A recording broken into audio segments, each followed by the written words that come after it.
ஒரே மாதிரி இட்லி சாப்பிட்டு போர் அடிக்குதா?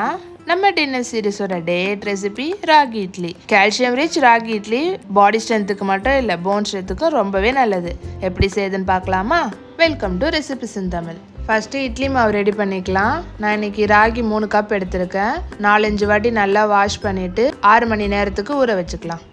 இப்போ உளுந்து 1/2 கப், வெந்தயம் 1 டேபிள் ஸ்பூன், இது ரெண்டுத்தையும் 1 ஹவருக்கு ஊற வச்சுக்கலாம்.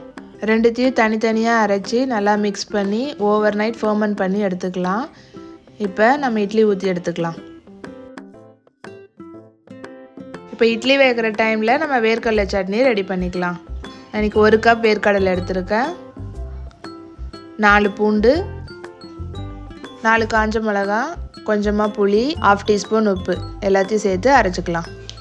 இப்போ இதுக்கு தாளிப்புக்கு கொஞ்சமாக எண்ணெய், கொஞ்சம் கடுகு, 1 காஞ்ச மிளகா, கொஞ்சம் கருவேப்பிலை அதையும் சேர்த்து தாளித்து நம்ம சட்னியில் மிக்ஸ் பண்ணி எடுத்துட்டா நம்ம வேர்க்கடலை சட்னி ரெடி. 5 நிமிஷம் ஆயிடுச்சு, நம்ம ராகி இட்லியும் ரெடி. நல்லா சாஃப்டாக ஹெல்த்தியான நம்ம ராகி இட்லி ரெடி. நீங்களும் ட்ரை பண்ணிவிட்டு எப்படி வந்துச்சுன்னு கமெண்ட் பண்ணுங்கள். நம்ம டின்னர் சீரீஸில் வர நெக்ஸ்ட் எபிசோடில் பார்க்கணுன்னா மறக்காமல் எங்கள் சேனலை சப்ஸ்கிரைப் பண்ணிக்கோங்க. ஹோம்மேடாக ஹெல்த்தி ப்ராடக்ட்ஸ் பண்ணிகிட்ருக்கோம். குழந்தைங்கலேருந்து பெரியவங்க வரைக்கும் பிடிச்ச மாதிரி மில்லட் பிஸ்கெட், ஜாம் பிஸ்கெட்னு 10 டைப்ஸில் பிஸ்கெட் பண்ணிகிட்ருக்கோம். இது 100 கிராம்லேருந்தே அவைலபிளாக இருக்குது. அது மட்டும் இல்லாமல் மில்லட் லட்டு 9 டைப்ஸில் பண்ணிகிட்ருக்கோம். இது எங்ககிட்ட 1/4 கிலோலேருந்தே அவைலபிளாக இருக்குது.